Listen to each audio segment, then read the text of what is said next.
buenas tardes, compañeros, profesora.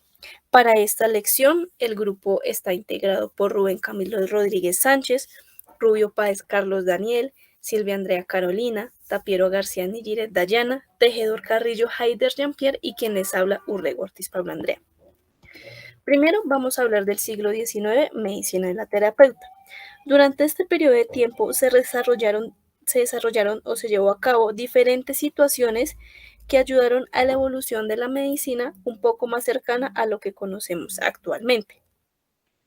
Se unió la medicina y la cirugía para ser vista como una sola disciplina. Junto a ello se desarrolló la disciplina de la higiene y la medicina social con ayuda del señor Rudolf. Se desarrolló la anestesia para las cirugías, donde ya no solo contaban con la habilidad de la persona cirujana, sino que ya podrían contar con mayor tiempo al estar la persona dormida anestesiada para realizar el procedimiento de una manera más adecuada. Se desarrolló la asepsia y la sepsis, esto por el señor Joseph List, con la ayuda para poder ayudar a disminuir la mortalidad en las cirugías. El descubrimiento de los rayos X por el físico alemán Rösler, lo que permitió ampliar y desarrollar el estudio de los huesos. Louis Pasteur, él no estudió medicina como tal, pero fue de gran importancia para el análisis y estudio de las bacterias y el efecto que causa sobre los humanos. El señor Cis Davy realizó estudios del óxido nitroso como anestésico. En este tiempo también se realizó la primera transfusión de sangre y se demostró que el parásito de la malaria se transmite a través de mosquitos, esto gracias al señor Ronald Ross.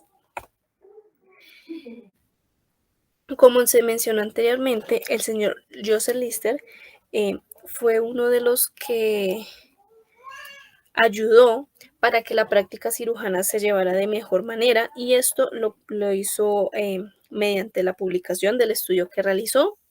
Se realizaron las primeras vacunas contra el cólera, el antrax, la rabia y la fiebre tifoidea. Se empezó a emplear sueros para ayudar con la inyección, con la aplicación de ciertos medicamentos en los pacientes. Durante este tiempo se descubrió la morfina. Esto se hizo alrededor del año 1816 por el joven French, joven botánico que realizó sus experimentos en él y unos amigos. También se empezó a emplear otros alcaloides como la cocaína de manera más farmacéutica y esta la aplicaban o la empleaban más que todo no para adormecer el cuerpo completo, sino una parte de él, como lo utilizó el señor Edmund Jelinek, que lo empleaba en la córnea y en la laringe. Debido a todo este proceso de descubrimientos, de elaboración de procesos y el desarrollo de nuevos medicamentos, la industria farmacéutica se vio en un momento de revolución, donde su capacidad en las boticas ya no era ni se trabajaba de la misma manera por la cantidad em, de pedidos que tenían en el momento. Se empezó a utilizar la palabra especialidad para identificar los medicamentos que se debían preparar en un laboratorio y que deberían ser despachados directamente en la farmacia. Debido a este auge, las especialidades de los trabajos que estaban actualmente debieron dividirse. Ya no podía ser la misma persona quien fabricara y vendiera los medicamentos, sino que tendría que haber una persona como tal que se trasladara a los laboratorios para hacer solo la elaboración y otro que estuviera al frente de la farmacia em, explicándole a las personas sobre el medicamento para su venta. Eh, este auge de los medicamentos llevó a empezar a elaborar medicamentos sintéticos, a buscar medicamentos sintéticos que pudieran abarcar la demanda que se tenía en el momento para producir en mayor cantidad a bajo costo y de buena calidad. Esto con el fin de poder llegar a grandes masas de población y mejorar la vida sanitaria. fue el futuro para la terapéutica farmacológica y la industria farmacéutica en el siglo XX.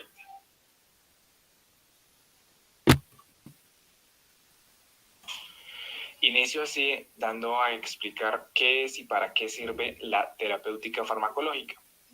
Es una rama de la farmacología que estudia la aplicación de fármacos en la curación y prevención de las enfermedades. También el tratamiento con cualquier sustancia diferente a los alimentos que se usa para prevenir, diagnosticar o tratar síntomas de una enfermedad. La farmacología nace como ciencia independiente con el médico alemán y profesor Rudolf Buschheim, que fundó en 1846 el primer laboratorio de farmacología. Mucho después, el primer departamento de farmacología en Inglaterra se creó en 1905 en University College de Londres. En el siglo XX, la farmacología sufrió una fuerte evolución, pues actualmente el desarrollo de la biotecnología conforma la base para los medicamentos del futuro. El mercado de genéricos garantiza a los pacientes un rendimiento clínico de los medicamentos que no se aparte más de lo razonable en cuanto a riesgos y beneficios.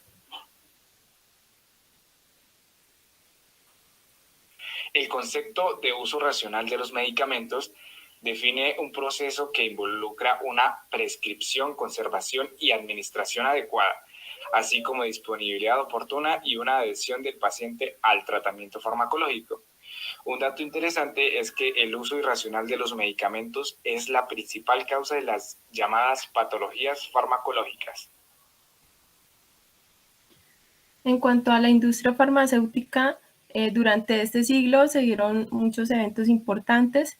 Entre ellos mencionamos que se desarrolló la quimioterapia para las enfermedades infecciosas producidas por bacterias y parásitos y para casi todas las producidas por hongos. En 1936 se inició la era de la quimioterapia contra la infección con el uso clínico de la sulfanilamida, y pues su máxima expresión llegó para la producción en gran escala y la aplicación masiva en 1941. El tratamiento de las enfermedades también cambió radicalmente. Eran consideradas como incurables y de reclusión total y permanente, y pasaron a ser controladas con fármacos. En el siglo XX empezó a ser conocido y tratadas las enfermedades influidas o determinadas genéticamente, donde se ha iniciado con la geneterapia un cambio en el concepto vigente de que los fármacos eran incapaces de crear funciones inexistentes en el organismo, ya que solo serían capaces de modificar los ya preexistentes. También se obtuvieron las hormonas para la terapia de sustitución, como la insulina, la hidrocortisona, las hormonas gonadales y las hormonas tiroideas. También la penicilina se constituyó en el tratamiento curativo de elección para infecciones como la sífilis, la neumonía, las estreptococias, la garganta y la escarlatina y la difteria, la meningitis y las septicemias. En 1945, Fleming, Foren y Chain ganaron por este descubrimiento milagroso el Premio Nobel de la Medicina. En el año 1944 se presentó la streptomicina. Este fue el primer aminoglicósido para gérmenes gram negativos y segundo antibiótico en importancia después de la penicilina. Fue el primer antimicrobiano que se empleó para el tratamiento de la tuberculosis. Para mediados de este mismo siglo se introduce el cloranfenicol, que es un antibiótico producido por Streptomyces, de utilidad en la fiebre tifoidea y actualmente de poco uso por su toxicidad sobre la médula ósea. En el año 1957 se aisló el ácido 6-aminopenicilánico, núcleo activo de la benzilpenicilina, que dio lugar a la penicilina benzatínica de larga acción.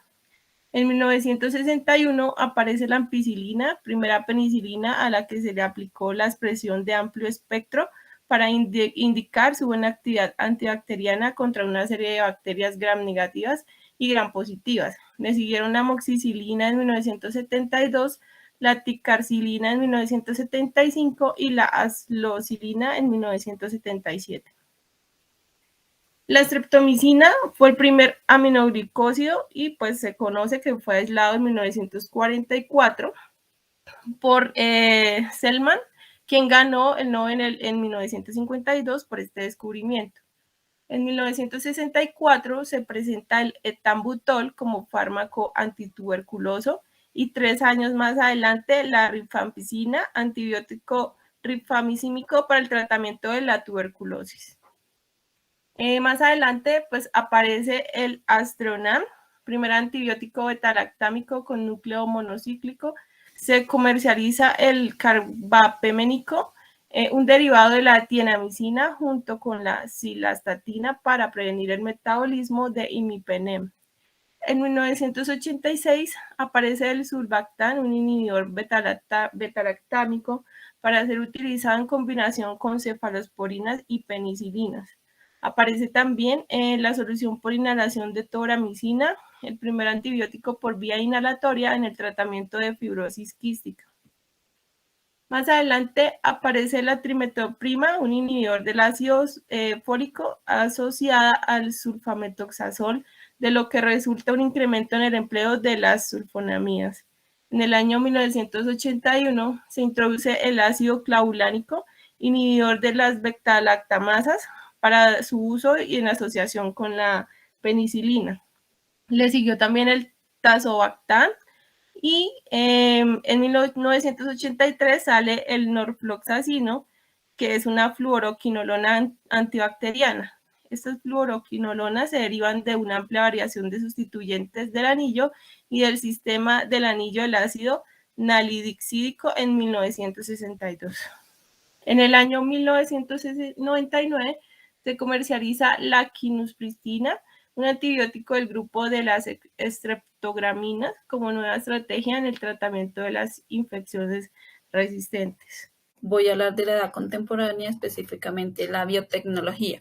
La biotecnología son técnicas sofisticadas que sustituyen las metodologías clásicas, permitiendo unos resultados inmediatos y con posibilidad de nuevos retos. La biotecnología surge a principios del siglo XX cuando se descubrió que los responsables de la fermentación en el vino, la leche o las cervezas eran los microorganismos, permitiendo así estudios que determinaron o ayudaron a la creación de nuevos fármacos, como son los antibióticos, que eran sustancias químicas que matan específicamente las bacterias y no las células. Los primeros inicios de los antibióticos surgen en el 1900 por los científicos Duchenne, Fleming y Ehrlich, dando así como resultado la penicilina.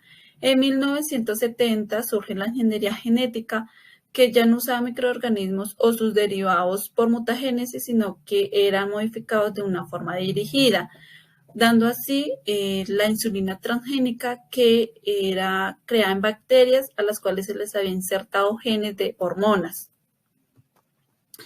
Las principales contribuciones a la biotecnología, como ya se había mencionado anteriormente, está la ingeniería genética, que ya al poder manipular el genoma de los seres vivos, ya el campo de acción no era solo de microorganismos, sino que también pasó a ser de plantas y animales.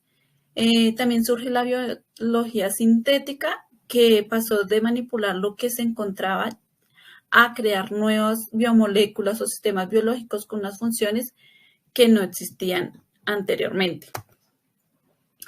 La biotecnología se clasifica en colores dependiendo de sus áreas de aplicación. Se encuentra la roja, que se refiere a la salud o a la medicina, la verde al sector agrícola, la azul al sector marino, la blanca a las industrias y la gris al medio ambiente.